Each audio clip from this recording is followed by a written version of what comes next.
یہ بات سننے کے بعد ایران کے بادشاہ نے فلائٹ پکڑی اور وہ ایران سے باہر نکل گیا۔ جب خمینی کو یہ پتا چلا کہ ایران کا بادشاہ ایران چھوڑ کے جا چکا ہے تو وہ 14 سال ایگزائل میں رہنے کے بعد دوبارہ ایران پہنچا اور مسلمانوں کی قیادت سنبھالی۔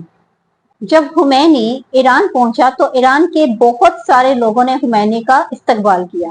دنیا کی تاریخ میں کبھی بھی کسی لیڈر کا اتنے لوگوں نے استقبال نہیں کیا جتنا کہ ایران کے لوگوں نے کیا۔ ایران کے تقریباً 70 لاکھ لوگوں نے خمینی کا استقبال کیا اور ایران کی سرزمین پر اترنے کے بعد آیت اللہ خمینی نے امریکہ کے سارے ایمبیسیڈرز کو گرفتار کر لیا اور جیل میں ڈال دیا، اور آیت اللہ خمینی نے امریکہ کے نام ایک پیغام بھیجا کہ میں ان 50 لوگوں کو تب تک رہا نہیں کروں گا جب تک تم لوگ ایران کے بادشاہ کو ہمارے حوالے نہیں کر دیتے۔ اور یہاں سے شروعات ہوئی ایران اور امریکہ کی جنگ کی۔ ایران میں خمینی کی حکومت کے آتے ہی عراق کے صدر صدام حسین نے ایران پر حملہ کر دیا، اور یہ حملہ اس نے امریکہ اور سعودی عرب کے کہنے پر کیا، اور ایران اور عراق کی یہ جنگ کم از کم 8 سال تک رہی، اور دنیا کی پوری سپورٹ حاصل ہونے کے باوجود بھی صدام حسین آیت اللہ خمینی کو اپنے تخت سے ہٹا نہیں سکا۔ اور 8 سال بعد جیسے ہی ایران اور عراق کی جنگ ختم ہوئی، اس جنگ کے کچھ ہی عرصے بعد آیت اللہ خمینی اللہ تعالیٰ کے پاس چلے گئے۔ آیت اللہ خمینی کا جنازہ دنیا کی تاریخ کا سب سے بڑا جنازہ تھا، کیونکہ اس جنازے میں تقریباً 1 کروڑ لوگ شامل تھے۔ ان کے جنازے کے بعد ایران کی عوام نے اپنا دوسرا لیڈر چنا، آیت اللہ خمینی کا اسٹوڈنٹ آیت اللہ علی خامنائی، جو آج تک ایران کا سپریم لیڈر ہے۔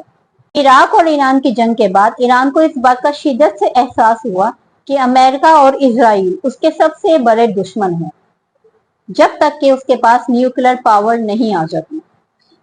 ایران کو ایٹمی پاور بننے کے لیے کسی ایسے ملک کی سخت ضرورت تھی جو پہلے سے ایٹمک پاور رکھتا ہو۔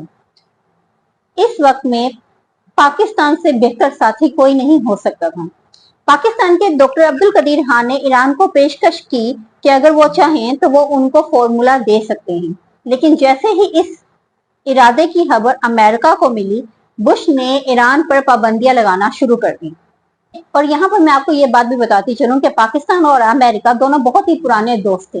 پاکستان کسی بھی صورت میں امریکہ کی ناراضگی نہیں مول لے سکتا تھا، اور اس کے برعکس ایران بالکل ہی چینج تھا، بالکل ہی الٹ تھا۔ وہ امریکہ کی آنکھوں میں آنکھیں ڈال کے بات کرنے والا تھا۔ اس کے بعد ایران نے اپنے پروجیکٹ پر ورکنگ سٹارٹ کر دی، اور جیسے ہی امریکہ کو ایران کے اس پروجیکٹ کے بارے میں علم ہوا تو امریکہ کے صدر نے پریزیڈنٹ نے ایک سٹیٹمنٹ جاری کی کہ دنیا میں کچھ ایسے ممالک ہیں جو اپنے لیے کیمیکل اور ایٹم بم بنانے پر کام کر رہے ہیں، ایک عراق کا صدام اور دوسرا ایران کا خامنائی۔ اس سٹیٹمنٹ کے بعد امریکہ نے عراق پر حملہ کر دیا، سینکڑوں لوگ مارے گئے اور صدام کی حکومت کو ختم کر دیا گیا۔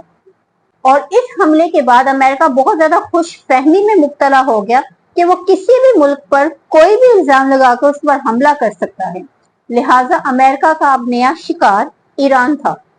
یہاں پر ہم ایران کی جغرافیائی جو جیوگرافیکل کنڈیشن ہے اس کا ذکر کرنے جا رہے ہیں کہ ایک طرف ایران کے افغانستان ہے جبکہ دوسری طرف عراق ہے۔ افغانستان میں بھی امریکن افواج تھی، ساتھ میں عراق میں بھی امریکن افواج تھی، تو لہٰذا دونوں اطراف سے ایران امریکن فوجوں میں افواج میں گھرا ہوا تھا۔ لہٰذا آیت اللہ خامنائی نے موقع کی نزاکت کو جانتے ہوئے ایک سٹیٹمنٹ جاری کی۔ اس نے ایک فتویٰ دیا کہ اسلام میں ایٹم بم بنانا حرام ہے۔ اس کے ساتھ ہی ایران نے اس بات کا بھی اعلان کیا کہ ہم ایٹم بم بنانے کا کوئی بھی ارادہ نہیں رکھتے۔ لہٰذا خامنائی کے اس فتوے کے بعد امریکہ کے پاس کوئی ایسا جواز نہیں تھا کہ وہ ایران پر حملہ کر سکے، لیکن پوری دنیا میں ابھی بھی ایک ایسا ملک تھا جو امریکہ کو بار بار ایران پر حملہ کرنے کے لیے اکساتا تھا، اسرائیل۔ اور پھر حالات کچھ ایسے بنے کہ ایران کے ایک بندے نے فرانس میں بیٹھ کر ایک سٹیٹمنٹ جاری کی۔ اس نے کہا کہ آیت اللہ خامنائی کا جو فتویٰ ہے وہ بالکل جھوٹا فتویٰ ہے، اس نے ایران کے لوگوں کی جان بچانے کے لیے یہ جھوٹ بولا ہے۔ اور اس سٹیٹمنٹ کو جاری کرنے والا خامنئی کی بہن کا بیٹا محمد البرادعی تھا۔ اس سٹیٹمنٹ کے بعد امریکہ کا شک ایران پہ بڑھنے لگا اور 2009 میں امریکہ نے ایران پر کافی سیکشنز لگا دیے، جس سے ڈے بائی ڈے ایران کی اکانومی ڈاؤن ہوتی چلی گئی۔ اس سیکشنز کے اکارڈنگ ایران کسی سے بھی ٹریڈ نہیں کر سکتا تھا، کسی کو بھی اپنی گیس، تیل اور آئل نہیں بیچ سکتا تھا امریکہ کی مرضی کے بغیر۔ صرف پوری دنیا میں 3 ایسے ممالک تھے جو ایران سے ٹریڈ کر سکتے تھے: چائنا، رشیا اینڈ انڈیا۔ دھیرے دھیرے ایران کی جو اکانومی ہے نا وہ پور ہوتی گئی۔ ایران کی اکانومی کو پور ہوتے ہوئے دیکھ کر آیت اللہ خامنئی نے امریکہ کے ساتھ ایک ڈیل کی کہ ایران ایٹم بم پر کام نہیں کرے گا، اور اس ڈیل کے بدلے امریکہ نے ایران کے اوپر سے سارے سیکشنز ہٹا دیے، جس سے ایران کی اکانومی ایک دم سے اوپر جانے لگی۔ پھر ایسا ہوا کہ امریکہ میں ٹرمپ کا دور آیا۔ ٹرمپ کی سوچ چونکہ پرو جوش تھی، پرو اسرائیل تھی، اس نے ایران کے ساتھ ڈیل کینسل کر دی۔ جیسے ہی ایران کے ساتھ ڈیل کینسل کی، ایران پر پھر سے سیکشنز لگ گئے، ایران کی اکانومی پھر سے ڈاؤن ہونا شروع ہو گئی، تو ایران نے دوبارہ سے اپنا نیوکلیر پروگرام سٹارٹ کر دیا۔ اور ایران کا یہ نیوکلیر پروگرام دوبارہ سے سٹارٹ کرنا ایران کو مہنگا پڑ گیا، لہٰذا 2020 میں امریکہ نے ایران پر میزائل سے فائر کر کے ان کا آرمی چیف قاسم سلیمانی شہید کر دیا، جو کہ ایران کو کسی بھی حال میں گوارا نہیں تھا۔ لہٰذا ایران میں 2021 میں دوبارہ الیکشنز ہوئے اور نیا پریزیڈنٹ منتخب کیا گیا۔ ایران کا یہ نیا پریزیڈنٹ ابراہیم رئیس امریکہ کے سامنے بالکل بھی جھکنے والا نہیں تھا، لہٰذا اس نے اپنے اٹامک پروجیکٹس دوبارہ سے سٹارٹ کر دیے اور اسرائیل کے خلاف لڑنے والے سارے گروپس کو فنڈ کرنا شروع کر دیا، اور اسرائیل غزہ وار سٹارٹ ہو گئی۔ اور ہم سب یہ جانتے ہیں کہ اگر کوئی انسان اسرائیل اور امریکہ کے خلاف اتنا اوپنلی بولتا ہے تو اس کے خلاف کیا کیا جاتا ہے۔ ابراہیم رئیس 2024 میں ہیلی کاپٹر کریش میں جان بحق ہو گئے، لہٰذا ایران میں پھر الیکشن ہوئے اور ایران کا ایک نیا وزیر اعظم چنا گیا۔